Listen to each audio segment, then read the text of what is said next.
Boom, baby. You got it on. All right. Yeah. Top Shot shirt on. We got a special guest. Let's talk about it. It's episode 11, fam. The C&C Collectin and Connectin Podcast. We got some great guests here. The usual suspects. Treaticus, what's up, brother? How you doing? What up?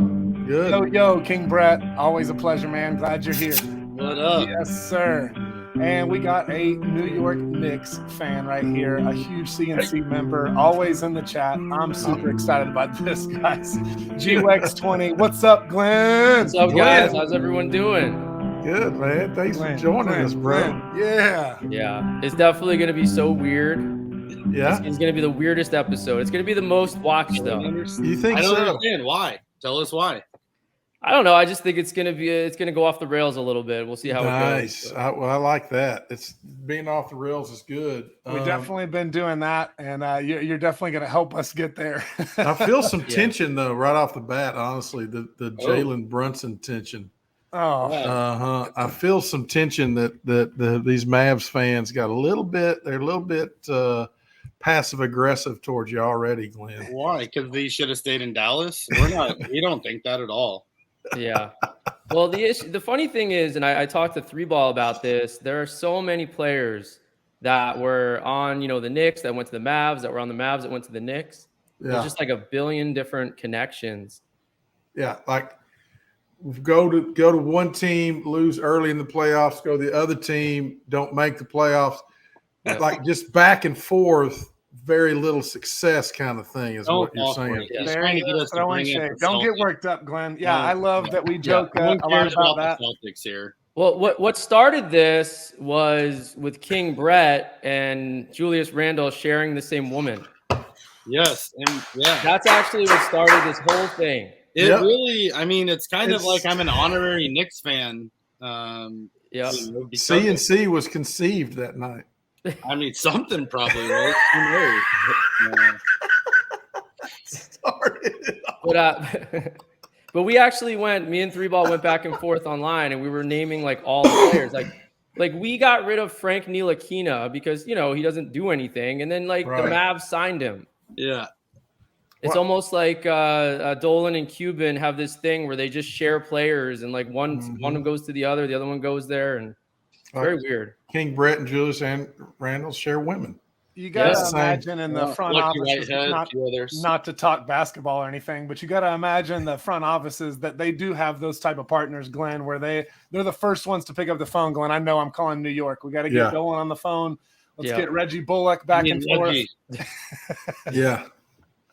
Yeah. Well, Yeah. I will say this about Brunson. So he definitely wanted to run the show on his own team, and obviously with Luka there, that's not going to happen. Right.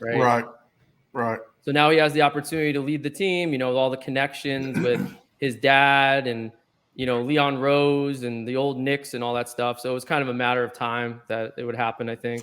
So I don't know that story. How's his dad connected? Did his dad play for the Knicks? His dad played for the Knicks, but he was a journeyman. He wasn't that good, if you guys remember. Well, But Leon Rose, when he became an agent, Rick Brunson was his very first client. oh, gotcha. Okay, So they're cool. like family. Like they hang out, they do barbecues together. right. They probably join fantasy football leagues together. Thank you, Yeah. Brett, for being the only one here to step up.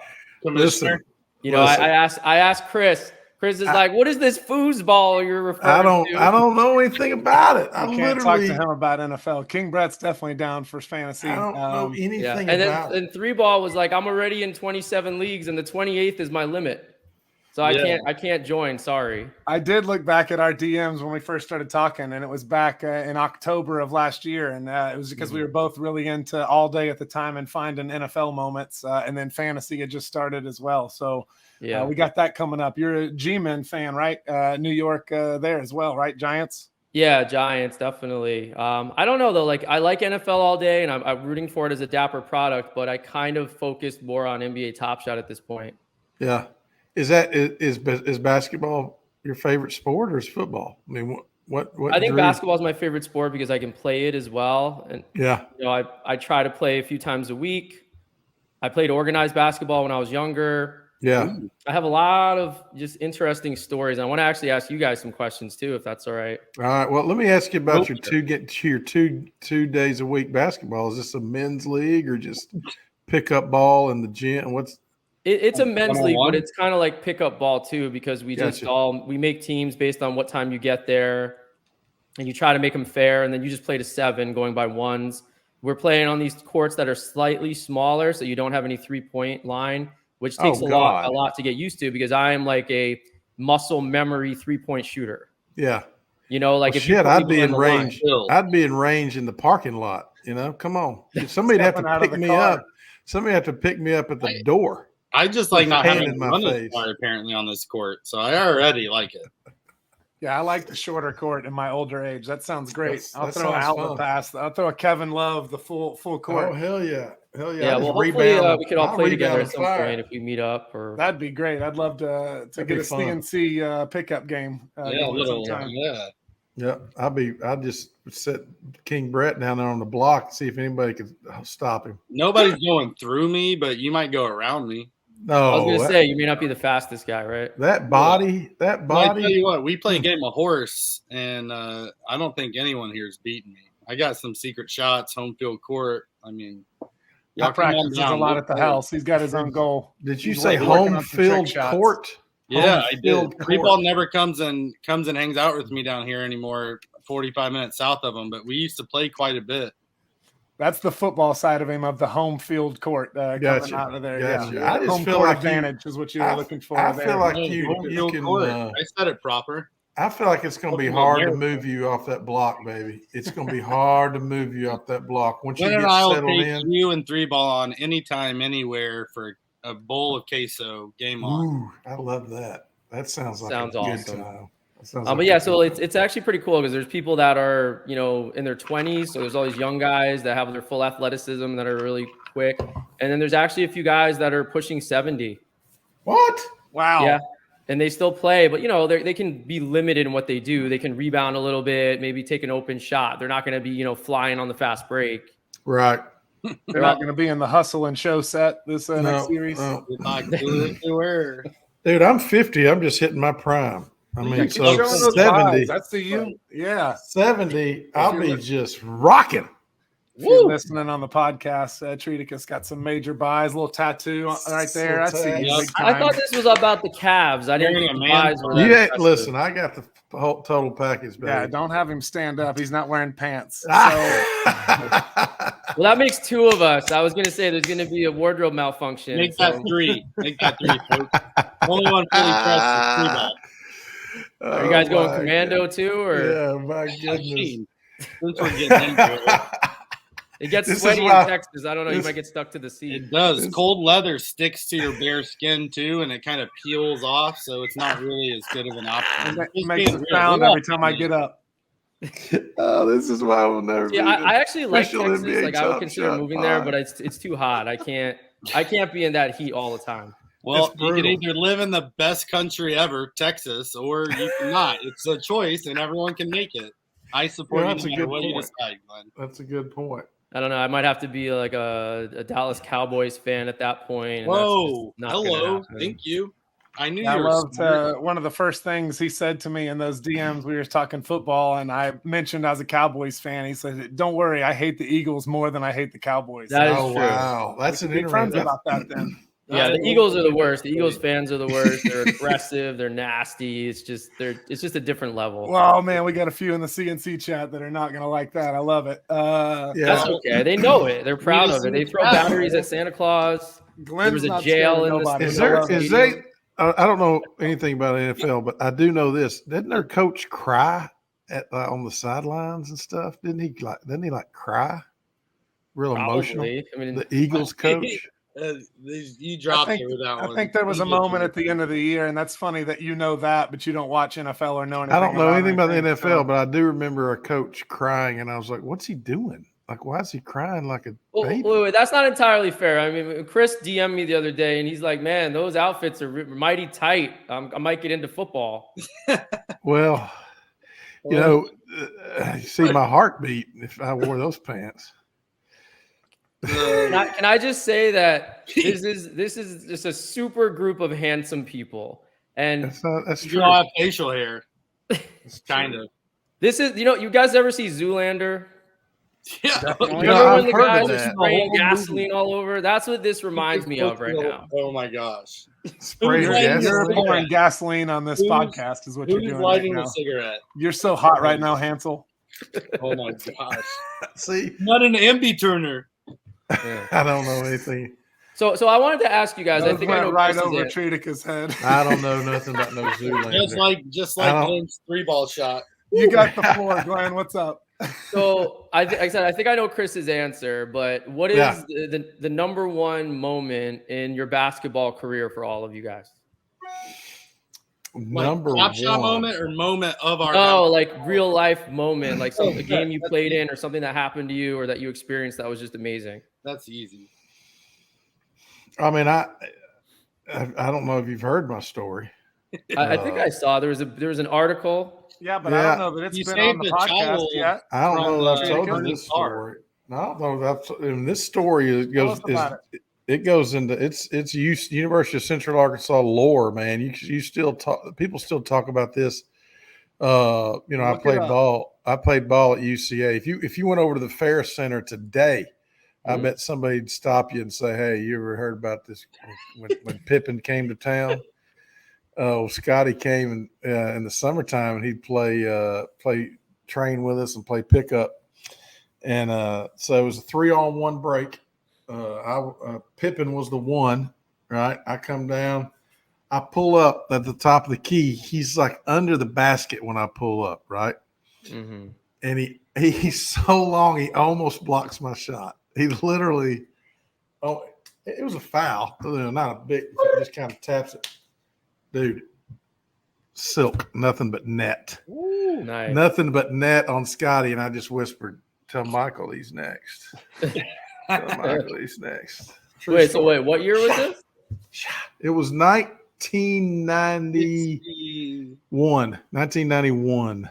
Okay. I mean, hitting a 3 in the face of a top 50 all-time Hall of Famer. Yeah, kind of a big. I quit playing after that. I literally retired after that moment. It was like, you hit your hand so hard, your hand broke. You're like, it's not getting any better than this. He was trying to be an undrafted rookie for the Celtics, and it just didn't happen. I sent that video to Danny Ainge and said, "Come on, man! If I've hit the 3 on Pippen, I bet pick me up. I'll stand out there and knock 3s down." But I didn't get drafted. So that's my story. What do y'all got? Our careers aren't going to compare to Tridica's story. We shouldn't have let him go first. That's right. Way better because I played with way more famous people, but it's okay. Glenn, do you want to go first? Glenn, what you got? You got a story, Glenn? I got a story, yeah. I mean, there's a couple of things to pull from, but so they created these basketball courts outside in my town, and like all the guys from the neighboring towns that balled would come there. So there'd be like, everyone brings their 5 guys with them. Everyone's waiting. Sometimes there'd be 20, 25 people waiting. Sweet. And I had a friend of mine named Xavier who was with me at Penn State. Very good athlete. He was trying out to be a cornerback on the team. He was trying to do a walk-on. Wow. And it was him, my friend Anthony, my friend Mike, and my friend Steve. And we were all like pretty good ballers, but not like serious. There was one day that we went to the courts together. The 5 of us. And I'm not kidding when I tell you that we won 18 straight games. Wow. 18. And there were so many games that were like coming down to the wire where we played 2s and 1s to 11.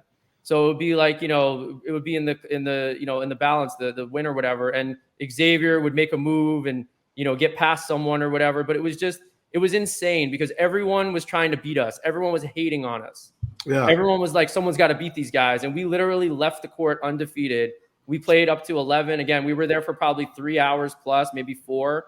And none of us wanted to leave because we held down the entire court the whole day. Each game you win escalates that by the people that want to challenge you as well as that you guys don't want to leave. Like each one like gets higher and higher. That's a cool feeling. So I mean, I know it's not like organized basketball, but that was still like the the coolest thing ever. And my friends and I still talk about it. It doesn't have to be organized to be great, man. That's awesome. I've never held down a public court like that. Yeah, that long. Hell no. Yeah. Maybe and then the people from like the city would come here too. I don't know if you guys probably don't know New Jersey, but like people from like Newark and people from like other towns like West Orange. There's a lot of really good athletes, like NBA players that come from those areas. And like people were there from those places too, and they still couldn't get us off the court that day. So it was just an awesome feeling. So you went to Penn State. Okay. I did. All right. I got a guy I went to school with that does sports up there, Corey Geiger. Did you ever watch any of his sports, read any of his articles? I don't think so. Got a lazy eye. He's got a lazy eye. Hell of a point guard. Because, dude, every pass was look away. You know what I'm saying? Mm-hmm. That damn lazy eye. You couldn't guard him. You Yeah. couldn't guard him with that lazy eye. Poor guy. Dude, I'm not making fun, dude. Facts are funny sometimes. Yeah. They just are. Yeah. So I want to talk. What about you, Brett? Does it involve queso or no? I wish it did. No, it was actually when I was younger, and basketball was never. I was never as talented as basketball as I was at some of the other sports. But our church put on this random basketball thing, and it was the Dallas Cowboys, and they picked a handful of people to get to play with them. So I was on the basketball court and played with Emmitt Smith, Troy Aikman, Michael Irvin. That's awesome. You're so cool. And I have pictures with them all, autographs from them all from when I was a kid. And they even made this little like sports trading card. And it was dumb because I had like a bowl cut, right? So my hair looks absolutely stupid. But I'm sitting here like Troy Aikman and Emmitt Smith is like standing right behind me, and I'm holding this basketball. And it was just. Can we see that picture, please? Yeah. It's at my mom's house. Come That's down. badass, bro. That's Triticus, amazing. you know who those people are? I've heard of those guys. What is that? What's that saying about, I guess you could say it about me. I'm like Once the Cowboys. you get Cowboys, you're always a Cowboys fan. I peaked in the 90s or 80s. What is that joke? Somebody peaking in the. You can't hate on teams and players when you don't watch and you pretend to not be a fan. Can't be in there. I also am intrigued that this is Cowboy tattoo right here. This is a church thing too. Like that's the coolest church thing I've ever heard. Church. I would go to church if that was part of the thing. You get to hang out with professional athletes. It's what they call a hook, Triticus. They're trying to get you there. Hey, we got a basketball goal. Here's a tournament. Here's the Dallas Cowboys. That's a church down in Texas, right? It's like that show. What is it? The Gemstones. Oh, Righteous Gemstones, bro! Get out of here! I love that show. I love that show. It's so funny. It is so funny. Exactly like that in Texas, by the way. Oh, I mean, just talking about that show, I got snail trail in my seat. Man, I try to keep Triticus, Glenn, off no religion and no politics, and here we go again. So, Top Shot. I can't believe we've gone this long. Let's talk some fandom. New York Knicks. Wait, you're just gonna skip your best moment? He's my best moment. About it. Let's see. Probably similar to yours, Glenn, of back like middle school, maybe like 7th grade. I was in a hoops league. We were playing like every Saturday. And it was organized where you'd have a team and you'd, sign up and be in it. But it was like off-season type stuff. And so we were signed up to play 2 games on a day. And me and my best friend at the time, Matt, we would hang out there all day because not everybody had a full team. They'd have 4 guys or not have a full squad and need extra people. One day we played in 8 games. We were only supposed to play in 2, and we played in 8 out of about 12 hours and just balled all day, just hitting threes. And every opponent is just like, which team does these guys play for? And we just kept suiting up for other squads. It was a really fun day. Nice. Man, that hurts my feelings that King Brett wasn't your best friend then. He didn't live in Dallas area, so you beat him for that comment. Doesn't matter. You didn't know each other yet. You should have still had him in your heart as your best friend. Speaking of legendary things, dude, didn't Top Shot Santa gift you a legendary RJ Barrett? Yeah, that happened. Are you kidding me? What? Damn. Dude, you just have to send an envelope full of money and look what happens. Man. I wonder why his yacht was so big, and now I know it's because of you. Was it a cold envelope? Man. Wait, was it a what? cold envelope. No, it was very moist. Reference. It's because they were thanking you for going head to head with Mets. That's what they were doing. Yeah, I was hoping that Mets would be like a secret celebrity guest on this podcast. Like it would all of a sudden like there'd be a fifth square and it would be like dark, and then you'd hear like the voice like Skeletor from He-Man in the 80s. You know, like an evil laugh, and then Sick Mets would come out. Our people did reach out to his people, but his people never reached back out. So there's no fifth square. But nobody likes that dude. He does not have people. He's scared of you, man. His people have people. So you intimidate him. Reeball's gonna get us back on track. Watch. King Brett brought up the legendary moment, RJ Barrett. I wasn't prepped for that one. But as a Knicks fan, I saw you tweet this. Talking about that you joined back in April 2021, and as a Knicks fan, you got to get Carmelo run it back at some point. Got to get it. Nice. Had that up there for months. Pretty excited about it, and I kind of just put that out into the ecosystem, the atmosphere. It's just out there in the Top Shot streets, and then sure enough, a little bit later, we see this pop up, number 119, bro. Carmelo Anthony. You got that in the account? Yeah, I had to buy it though, and no one gifted it to me. What the hell is that? I know. I should have sent it to you, but dude, that's a badass moment. That's really good. No, it is. It's really cool. It's funny though. Like, you know how the moments are so much better in S4. You look at the S1 moments and they're great, but they're like so short, right? And there's not usually like a reaction before or after, right? Yeah. So like I look at it and I think to myself also, like, I wonder what it would look like if they did it now, right? Oh. Yeah, you hit the nail on the head. We've definitely talked about that. It's true, man. I mean, it's going to be an interesting thing to see down the road, 10 years from now, what's more valuable, just because it's Series 1 or the quality of moment is what gives them the value. It'll be interesting. Series 1 will always have something, right? It's just right now. I mean, hopefully this is turning around. I mean, everyone's giving love to the whole Larry Bird thing, and we're not over minting like we were, and you got people like AG, tweeting positivity, which is like someone hacked his account or something, or has him kidnapped in the basement. Who's AG? Never heard of him. He's a guy who's just all over the place, tweeting about Top Shot and culture and sneakers and all this fun stuff. Oh, okay. Well, but he must not be very good at it. So he's one of the harshest critics. Hold on, Glenn. Treaticus. You're going to bring it up twice and be name dropping different people. We're going to have to address this. So we need any and all collectors. Yes, people can act different ways on the platform. People can say different things, but we don't need to shun people or act like we don't want certain people collecting with us. We want everybody in the group. Everybody's in C&C. Everybody's welcome. Everybody's invited. Everybody's welcome. It's a big tent. C&C is a big tent community movement. But if it doesn't have to be kumbaya, it's not. Positive vibes is how we started, and we definitely can make criticism and how things can get better. I'm with you. There was tons of. I'm sorry, I'm fired up. There was tons of pushback on the burning of moments to get to the leaderboards, and lots of people gave feedback and criticisms of we should not have to burn if we didn't make it to the top of the leaderboard. Yeah. Top Shot listens to that and fixes it on the next one. We need criticism. It's not all kumbaya, but yes, we do need positive vibes and a big tent of C&C. Everybody's welcome. Everybody's welcome. Go ahead, Glenn. Sorry. No, I was just going to say that he's had some positivity once in a blue moon. Wait, I missed that. What happened? No, I just love it when three ball gets fired up. To go off. It's good. It's good. He's a man. He's a passionate man. He's a passionate man. He's sensitive. He's about love. He's about balance. The man is.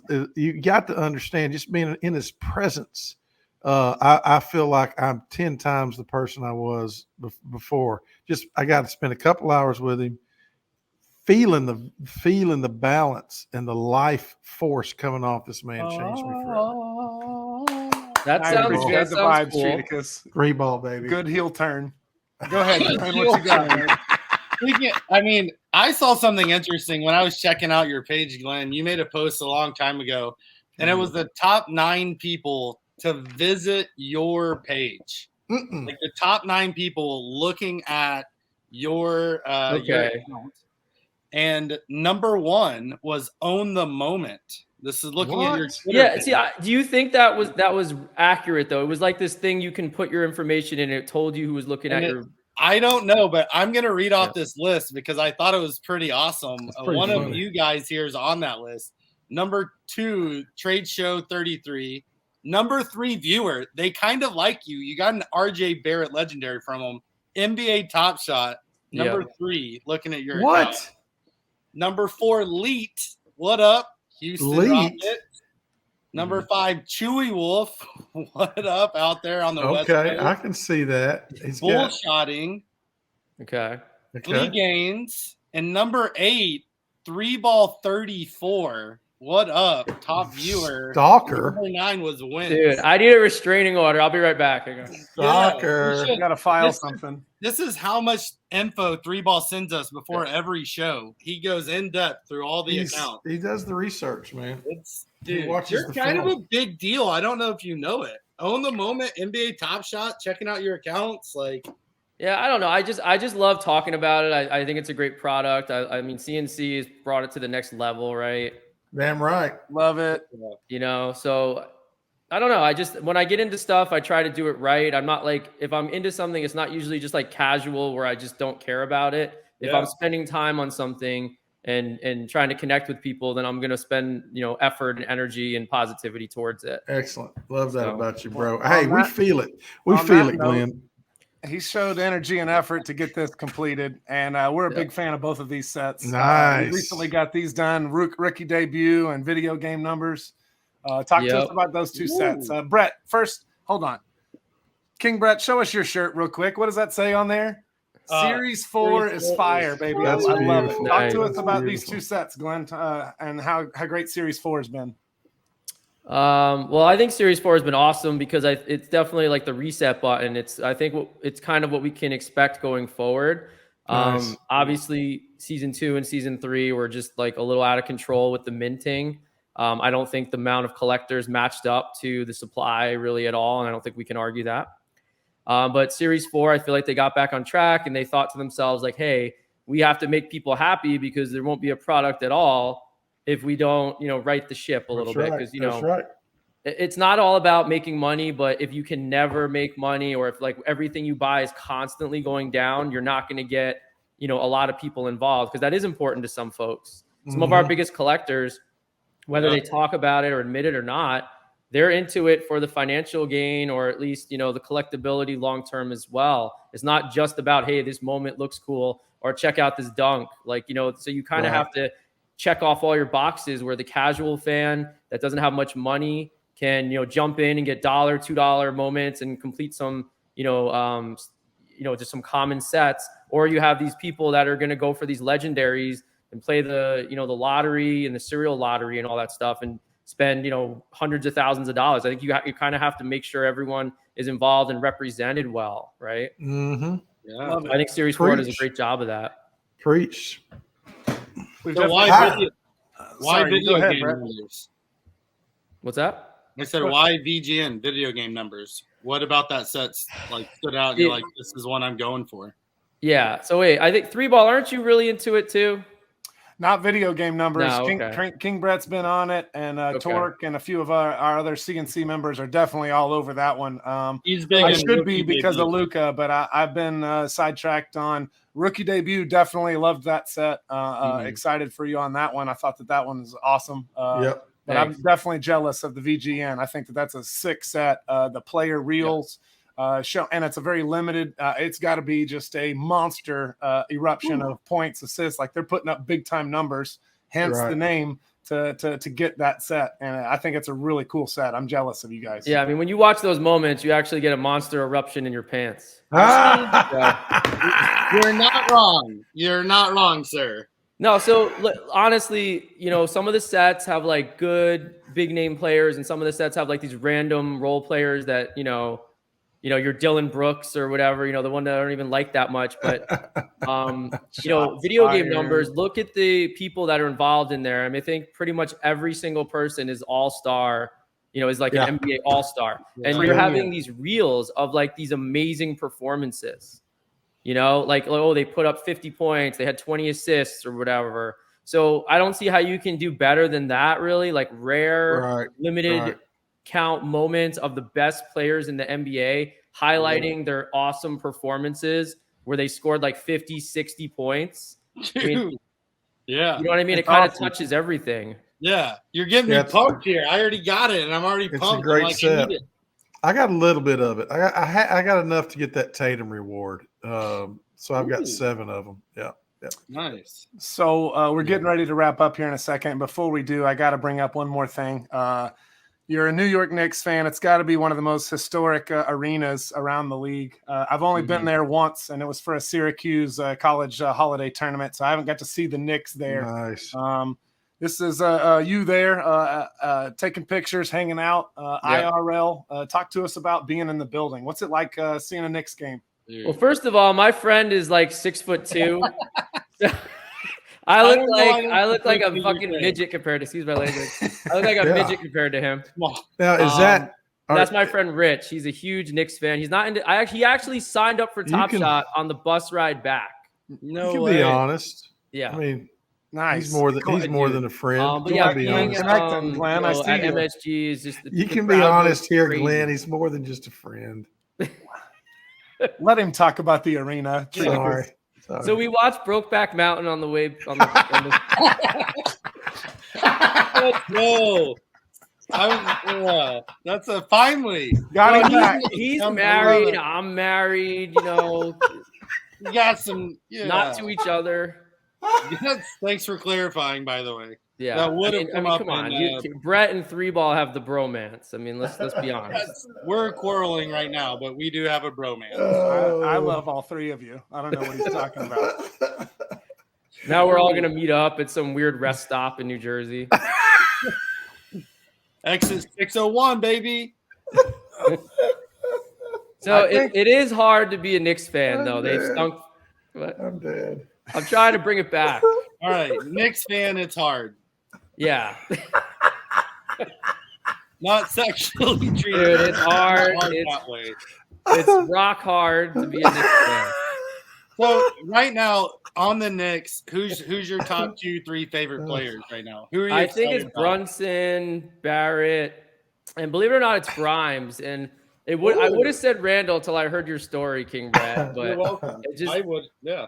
It just turned me off a little bit to Randall. I'll tease till later in the week when we have you on Moment by Moment, because we're going to have the Knicks Clamps moment, and I can't wait to point out Julius Randle in it. It's so funny. He's probably walking around aimlessly. He doesn't do anything. I can't wait to watch it. He zones out. That's the thing. He plays hard, and plays well a lot, but then when he's not, he's just like walking around slowly. That's a lot of people after they follow me in a sexual relationship. You're trying to fill that void. They're like lost. They don't know what to do anymore. They're just the void. It was a big void to fill. I hear. That's it's a huge void. That's going to wrap us up this New York week. Knicks, baby. Thank you for joining C&C episode 11. I'm going to go ahead and call it. Thanks, King Brett. Thanks, Glenn.